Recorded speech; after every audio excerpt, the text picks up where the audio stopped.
नमस्कार। आज बात करते हैं खेल इतिहास के एक ऐसे पल की जो शायद सबसे भावुक विदाई में से एक है। ये कहानी है सचिन तेंदुलकर के क्रिकेट को अलविदा कहने की। एक ऐसा पल जो सिर्फ रनों या रिकॉर्ड्स के बारे में नहीं था। नहीं, ये उससे कहीं ज्यादा गहरी बात थी। तो आखिर सबसे बड़ी श्रद्धांजलि होती क्या है? शायद ये सवाल अजीब लगे, पर यकीन मानिए, सचिन तेंदुलकर के आखिरी मैच की पूरी कहानी का जो सार है ना, वो एक छोटे से बहुत ही निजी पल में छिपा हुआ है। एक ऐसा पल जो इस सवाल का सबसे खूबसूरत जवाब देता है। तो चलिए चलते हैं नवंबर 2013, मुंबई का वानखेड़े स्टेडियम। जरा उस माहौल को महसूस कीजिए।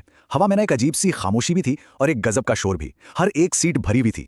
और क्यों ना हो, ये सिर्फ कोई मैच थोड़ी था, ये सचिन का 200वां और आखिरी टेस्ट मैच था। मतलब एक पूरे युग का अंत हो रहा था, और ये बात वहां मौजूद हर इंसान को महसूस हो रही थी।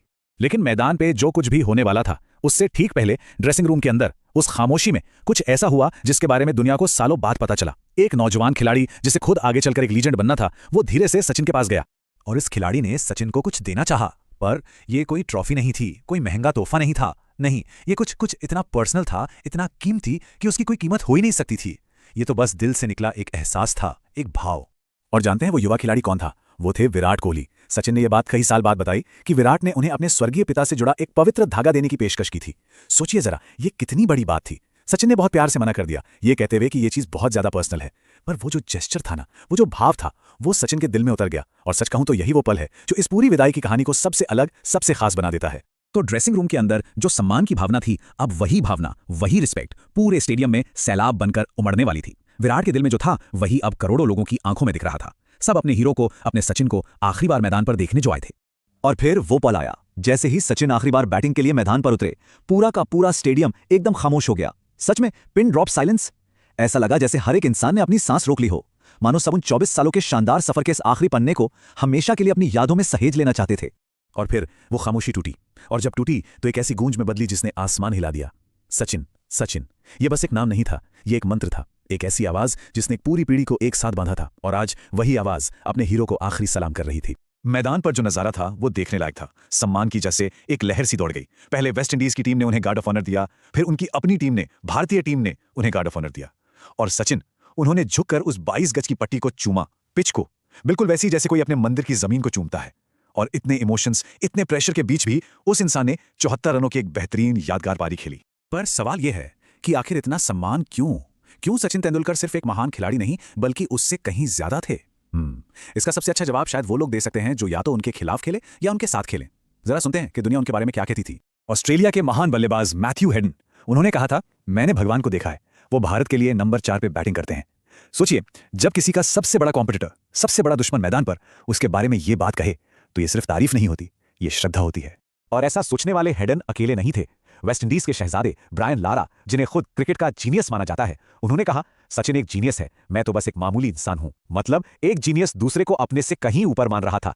यह था सचिन का कद। अब बात करते हैं गेंदबाजों की। स्पिन के जादूगर, शायद दुनिया के सबसे खतरनाक गेंदबाजों में से एक, शेन वॉर्न। उन्होंने क्या कहा? उन्होंने कहा, मुझे तो बुरे सपने आएंगे कि सचिन क्रीज से बाहर निकलकर मेरे सिर के ऊपर से छक्का मार रहे हैं। यह बात सिर्फ रन बनाने की नहीं थी, यह बात थी गेंदबाजों के दिमाग पर, उनके जहन पर कब्जा कर लेने की। लेकिन शायद इन सब बातों को एक लाइन में सबसे बेहतरीन तरीके से समझाया था जिम्बाब्वे के एंडी फ्लावर ने। उन्होंने कहा था, दुनिया में 2 तरह के बैट्समैन हैं, एक सचिन तेंदुलकर और दूसरे बाकी सब। बस बात खत्म। एक तरफ सचिन और दूसरी तरफ पूरी दुनिया। तो ये तो थी दुनिया की राय। लोगों ने उनके बारे में बहुत कुछ कहा, लिखा, लेकिन उस दिन जब सचिन ने खुद माइक हाथ में लिया, तो करोड़ों की भीड़ में सुई पटक सन्नाटा छा गया। सब सिर्फ उस एक आवाज को सुनना चाहते थे, और उन्होंने जो भी कहा वो स्क्रिप्टेड नहीं था, वो सीधा दिल से आ रहा था। उन्होंने एक एक करके सबको धन्यवाद दिया। अपने पिता को याद किया, जिन्होंने उन्हें सपने देखने की आजादी दी। अपनी पत्नी अंजलि को, जिन्होंने अपने डॉक्टर के करियर को परिवार के लिए पीछे छोड़ दिया। अपने बच्चों सारा और अर्जुन से वादा किया कि अब उनका समय सिर्फ उन दोनों का है। अपने कोच आचरेकर सर को याद किया, और आखिर में उन करोड़ों फैंस को जिनके बिना वो कुछ भी नहीं थे। और अपने फैंस के लिए उन्होंने जो कहा वो शायद इतिहास में दर्ज हो गया। उन्होंने कहा, वो सचिन सचिन का नारा, वो मेरी आखिरी सांस तक मेरे कानों में गूंजता रहेगा। ये सिर्फ एक नारा नहीं था, ये उनकी जिंदगी की धुन थी। और यहीं पर यह पूरी कहानी एक सर्कल में वापस आ जाती है, घूमकर वहीं जहां से हमने बात शुरू की थी। क्योंकि ये जो विदाई थी, ये एक अंत से कहीं ज्यादा एक नई शुरुआत थी।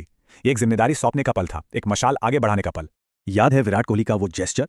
वो सिर्फ सम्मान नहीं था, वो असल में यही था, एक मशाल को आगे बढ़ाना। एक पीढ़ी का हीरो अपनी विरासत, अपनी लेगेसी अगली पीढ़ी के सबसे मजबूत हाथों में सौंप रहा था। और देखिए कमाल की बात, कई साल बाद सचिन ने खुद विराट को अपनी विरासत का असली मतलब समझाया। उन्होंने कहा कि असली विरासत ये रिकॉर्ड्स या रन नहीं होते, असली विरासत होती है वो प्रेरणा जो एक खिलाड़ी अगली पीढ़ी के लिए छोड़कर जाता है।